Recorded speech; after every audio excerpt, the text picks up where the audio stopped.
California has become the national leader in the use of checkpoints to get drunk drivers off the road. This is a driver's license DUI checkpoint. Have you had anything to drink tonight, sir? No. Good deal. And with 2,500 operations planned, California has declared 2010 the year of the checkpoint. This is a driver's license DUI checkpoint. Can I see your license? But this program isn't only catching drunk drivers.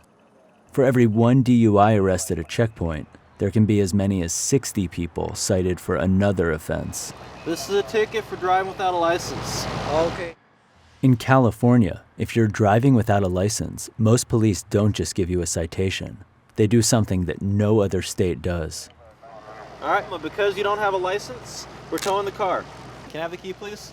They tow your car and impound it, and not just for a few days. As it stands right now, it is a 30-day tow. You understand that? 30 days? 30 days. Last year, 24,000 cars were impounded at California checkpoints for the mandatory 30 days. If someone's driving without a license, you want to keep their car long enough so they can't just get their car immediately and start driving again. Professor David Ragland of the University of California, Berkeley, helps administer millions of dollars in federal funds for DUI checkpoints. In 20% of traffic fatalities, there's at least one unlicensed driver involved.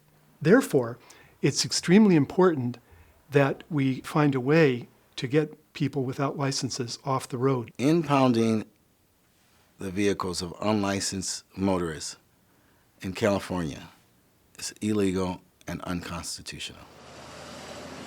Critics like State Senator Gilbert Cedillo say that impounding cars has three fundamental problems. It's illegal, it's exploiting undocumented immigrant drivers, and the checkpoints are motivated by money, not safety. It's all to raise revenue for these local governments. This is the simple reason why they're doing this, to raise revenue for their cash-strapped cities. The checkpoints are funded with federal money, $30 million a year.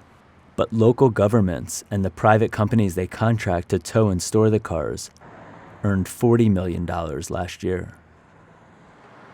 None of the police chiefs in cities where we observed checkpoints would talk on camera. But according to our own reporting, most unlicensed drivers are undocumented immigrants. Cities are exploiting a broken immigration system, exploiting broken state laws, taking advantage and exploiting the most vulnerable members of our society. By state law, undocumented immigrants are barred from getting a driver's license, but they can buy a car. Like this man, who we'll call Bernardino, an undocumented immigrant who drives to his construction jobs. Yo sé que estoy haciendo algo malo, no lo debo hacer. I know that I'm doing something wrong. I shouldn't be doing it, but I need to. I need my car for work.